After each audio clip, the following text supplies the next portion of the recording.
Oke, Assalamualaikum. Perkenalkan kami dari FRI 095. Di sini kami akan menjelaskan tentang final report. Pertama-tama, perkenalkan saya sendiri Faris Rahman, kemudian ada rekan-rekan saya. Yang pertama ada Faridah Mutia Zahra, dan yang kedua ada Farina Ayu Rahmalisa Wibowo. Yang pertama, kita akan mempresentasikan hasil final report dari Laboratorium Teknik. Untuk yang pertama di sini kami merupakan CVIO 95 di mana kita berada di sektor manufaktur yang memproduksi talok. Untuk deskripsi produknya itu sendiri yaitu talok merupakan pengembangan dari produk talenan yang diberi laci sebagai wadah penyimpanan dan handle laci untuk menarik wadah tersebut. Talok memiliki berbagai macam fungsi yaitu sebagai alas untuk memotong bahan makanan yang sudah memiliki wadah untuk menyimpan bahan makanan yang sudah dipotong, sehingga tidak berserakan di mana-mana serta dapat meminimalisir penggunaan wadah lain. Selanjutnya ada visi misi dari CVIO 95. Yang pertama itu ada visinya itu memenuhi kebutuhan akan peralatan rumah tangga. Kemudian ada misinya itu ada 3. Yang pertama memelihara kualitas produk, yang kedua mengembangkan inovasi pada produk, dan yang ketiga memberikan pelayanan terbaik kepada customer.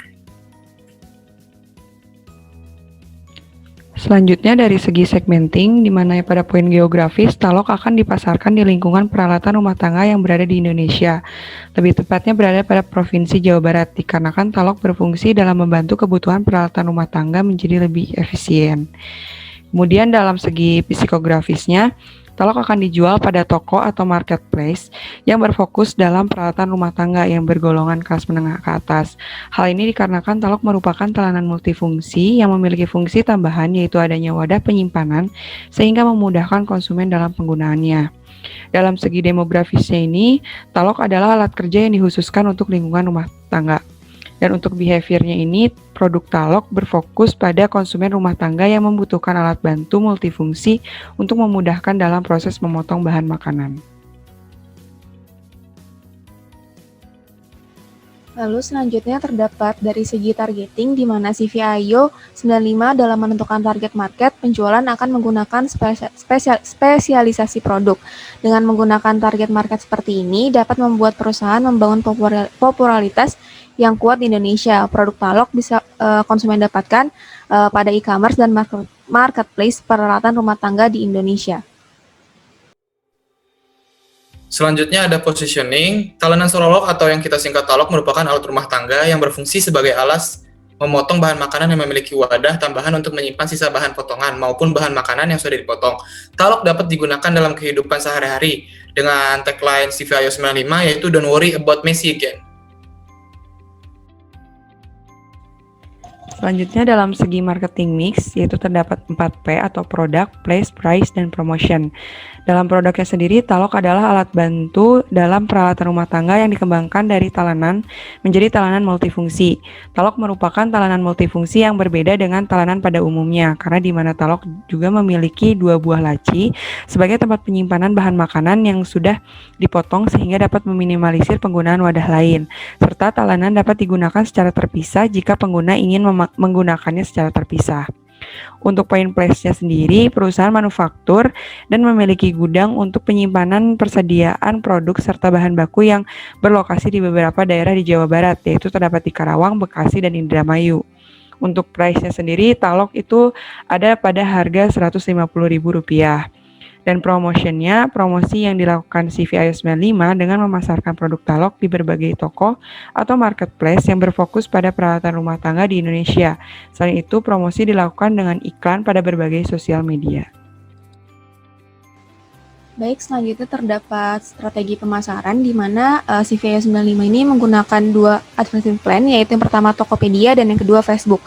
Untuk Tokopedia itu sendiri, terdapat harga cost per unitnya adalah sebesar 25.000 dan untuk Facebook sendiri sebesar 500.000 untuk sekali pembayarannya. Di sini kita dalam 1 tahun mengambil sebanyak 12 kali AdSense sehingga total cost yang didapatkan per tahunnya untuk Tokopedia sebesar 300.000 dan untuk Facebook sebesar 6 juta.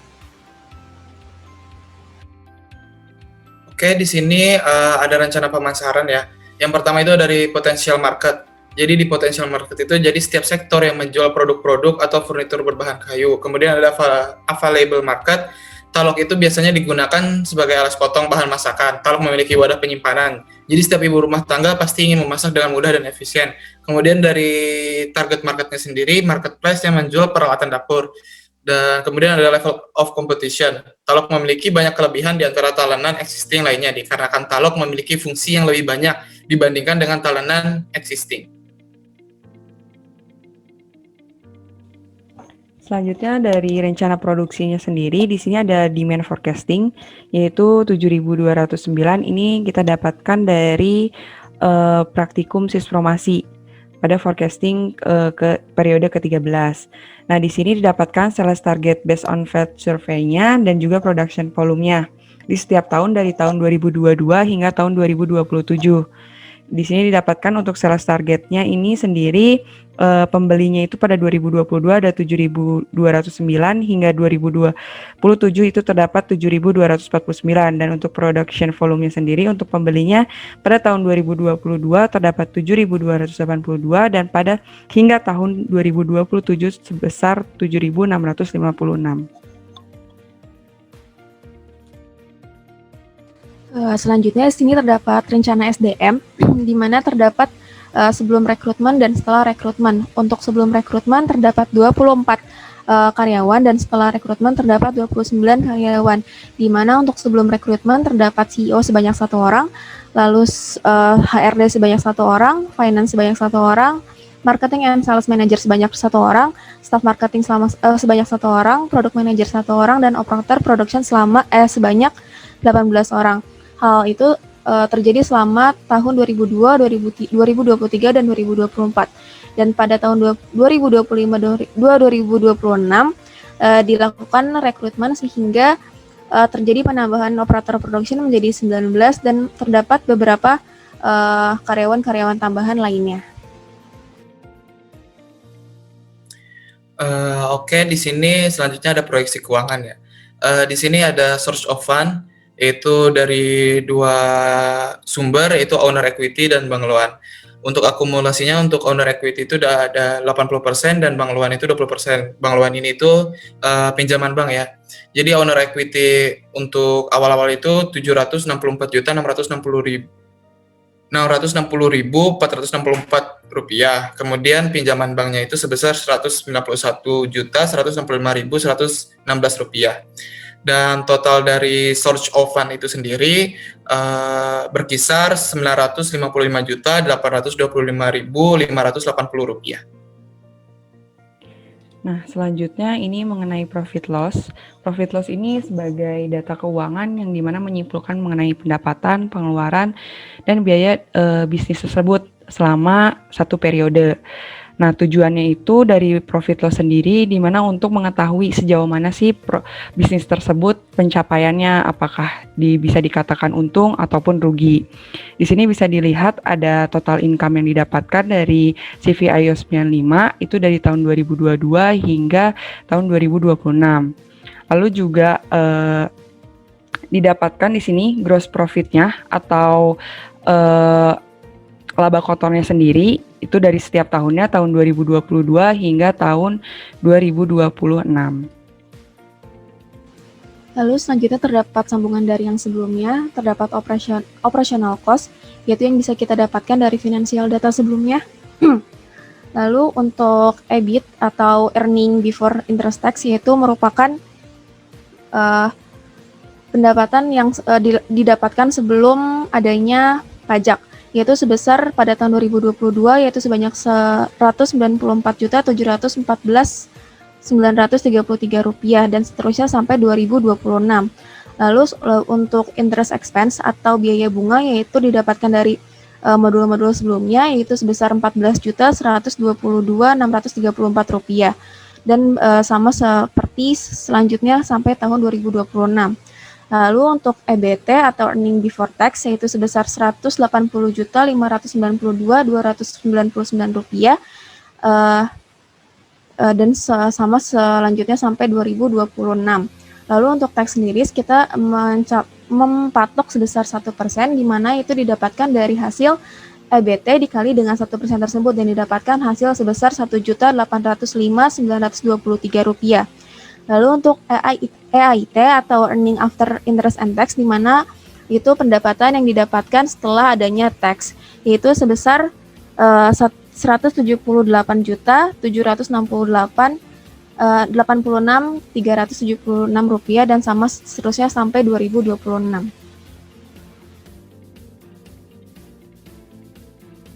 Oke, di sini ada cash flow-nya ya. Bisa dilihat dari sini ada cash inflow dan cash outflow-nya. Jadi bisa dibilang itu cash inflow itu uang yang masuk lah gitu ya ke perusahaan, dan cash outflow itu uang yang dikeluarkan untuk membeli aset, mesin, transportasi dan administrasi yang lainnya. Nah, di sini juga ada net cash flow itu. Net cash flow itu pengurangan dari cash inflow dan cash outflow dari 2021 hingga 2026. Kemudian di sini ada beginning cash balance. Beginning cash balance itu rumusnya dari 2021 itu kan tidak ada cash balance-nya, dan mulai dari 2022 memakai net cash flow yang dari 2021, kemudian untuk selanjutnya ditambah dari tahun sebelumnya dari 2022 jadi 776 juta ditambah 148 juta yang dihasilkan jadi 924 juta, seterusnya sampai tahun 2026. Kemudian ada final cash balance, itu tambahan dari net cash flow tahun pertama 2021 ditambah 2022 dan seterusnya sehingga 2026. Oke, baik. Selanjutnya mengenai balance sheet, di mana balance sheet ini ada 3 unsurnya, yaitu di mana ada aset, liability, sama equity. Nah, untuk aset sendiri ini sebagai kepemilikan dari perusahaannya, misalnya seperti tools, fasilitas, mesin, dan sebagainya. Nah, di sini didapatkan dari total current asset yang didapatkan oleh CV iOS 95 dari setiap tahunnya dari 2022 hingga 2026. Lalu juga total intangible asetnya dari tahun 2022 hingga 2026, kemudian itu dijumlahkan, di mana itu akan menghasilkan total aset dari CV iOS 95 pada tahun 2022 hingga 2026.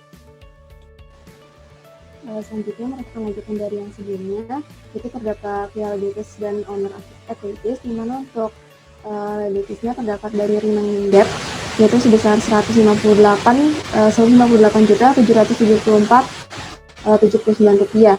Lalu untuk dari owner equity sendiri itu terdiri dari 3 cabang, yaitu owner equities, atau lalu ada retained earning, dan yang ketiga adalah accumulated retained earning. Lalu untuk total owner equities adalah penjumlahan antara owner equities dan accumulated. Lalu untuk total liabilities dan owner equities merupakan penjumlahan dari total owner equities ditambah dengan total liabilities. Lalu untuk mengecek semuanya, yaitu kita harus mengurangi antara total liabilities dan owner equities dikurangi dengan total aset sebelumnya, sehingga akan mendapatkan hasil yang nol atau balance. Jika hasilnya tidak balance, maka perusahaan tersebut mengalami kerugian. Oke, di sini ada analisis kelayakan ya. Jadi di sini kita bakal nyari net NPV dan PBP-nya. NPV itu net present value dan PBP itu payback period. Nah, di sini NPV-nya itu 471.447.845 rupiah. Nah, di sini kita memakai interest rate atau PV faktornya itu 8%, dikarenakan dari study case-nya itu kita menggunakan Bank Mandiri, yaitu bunganya itu 8%. Didapatkanlah payback periodnya itu 3,69. Berarti di sini artinya adalah kita akan balik modal pada pada 4 tahun mendatang atau 3 tahun lebih sedikit lah. Kemudian ada break even point, itu kita dapat 0,7. Di sini kita dapat 0,7 itu berarti hal yang baik, karena jika lebih dari 1 itu bisa dianggap jelek lah untuk sebuah perusahaan. Oke. Lalu selanjutnya terdapat IRR atau Internal Rate of Return, di mana itu merupakan indikator tingkat efisiensi dari investasi. Di sini kita mendapatkan dua, yaitu sebanyak 22% dan 23%. Dari kedua hasil itu kita mendapatkan IRR sebesar 22,76%, di mana lebih dari 8% yang sudah kita dapatkan sebelumnya dari Bank Mandiri. Baik, melanjutkan dari yang sebelumnya, yaitu mengenai BCR, atau di mana BCR ini sebagai rasio yang digunakan untuk menganalisis biaya dan manfaat dari suatu bisnis tersebut yang akan dilakukan. Nah, untuk BCR ini sendiri ada ketentuannya, di mana kalau misalnya lebih dari satu, itu maka proyek tersebut diharapkan bisa memberikan nilai positif untuk di masa akan datangnya, atau bisa dikatakan bisnis tersebut layak. Sedangkan untuk kalau misalnya bisnis tersebut BCR-nya itu di bawah satu, sebaliknya berarti perusahaan tersebut belum bisa dikatakan layak. Nah, di sini untuk CV ISO 95 itu bisa kita lihat dari perhitungannya didapatkan BCR-nya itu sebesar 1,14. Berarti di sini BCR-nya itu lebih dari 1, di mana CV ISO 95 ini sudah bisa dikatakan layak atau bisa memberikan nilai positif untuk di masa yang akan mendatang. Oke, selanjutnya di sini kami akan mempresentasikan final report dari laboratorium PFT. Yang pertama, terdapat jarak antara supplier atau company A, di mana terdapat 3 supplier, yaitu PD Muda Jaya Mandiri ke CV ISO 95A, yaitu sejauh 133 km, lalu perusahaan kayu Sabda Alam ke CV ISO 95A sejauh 82,2 km, lalu yang terakhir adalah supplier kayu Indonesia ke CV ISO 95A sejauh 94,5 km. Oke, selanjutnya supplier to CV ISO 95B. Yang pertama PD Muda Jaya Mandiri, yaitu sejauh 233,2 km, kemudian perusahaan kayu Sabda Alam itu 183,7 km, dan supplier kayu Indonesia sejauh 195,1 km.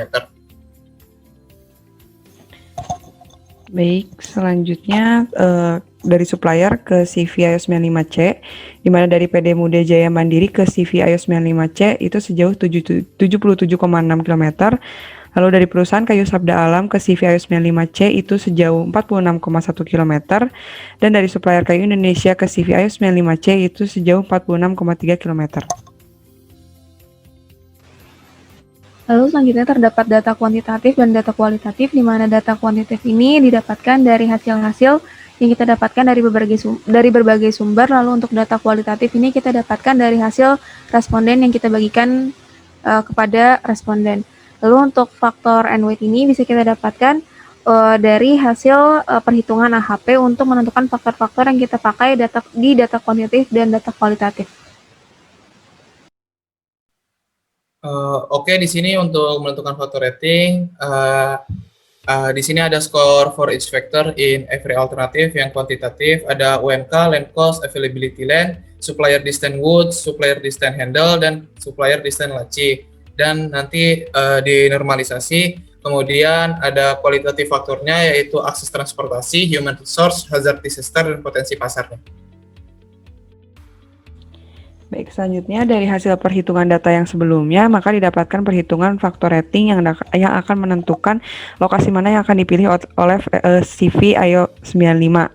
Nah, di sini dari faktor-faktor yang tadi dari faktor kualitatif dan kuantitatif dengan alternatif 1 Karawang, alternatif 2 Indramayu, dan alternatif 3 Bekasi didapatkan faktor rating tertinggi yaitu dari Indramayu sebesar 80,41. Maka Indramayu dipilih sebagai lokasi pabrik yang akan dipilih oleh CV ISO 95. Lalu selanjutnya terdapat routing shift, di mana terdapat demand sebanyak 7.209 unit per tahunnya. Lalu terdapat working days in 1 year, yaitu sebanyak 240 hari dalam 1 tahunnya, lalu 8 jam kerja dalam 1 hari, serta 5 hari dalam 1 minggu. Oke, di sini ada routing sheet ini sendiri, terdiri dari operation, facility name, dimension, volume, processing time, dan selanjutnya. Jadi di sini kita itu ingin melihat nih mesin yang bakal dibutuhkan oleh perusahaan kita nanti itu berapa unit sih. Jadi setelah perhitungan semuanya, didapatkan total aktual mesin required-nya itu 14 unit. Nah, di sini untuk CV iOS 95 ini akan memproduksi talok dan akan menentukan material handling apa yang cocok untuk mengangkut dari talok-talok tersebut. Nah, material handling yang dipilih yaitu adalah troli dengan kapasiti yang dapat dimadainya itu sebesar 400 kilo.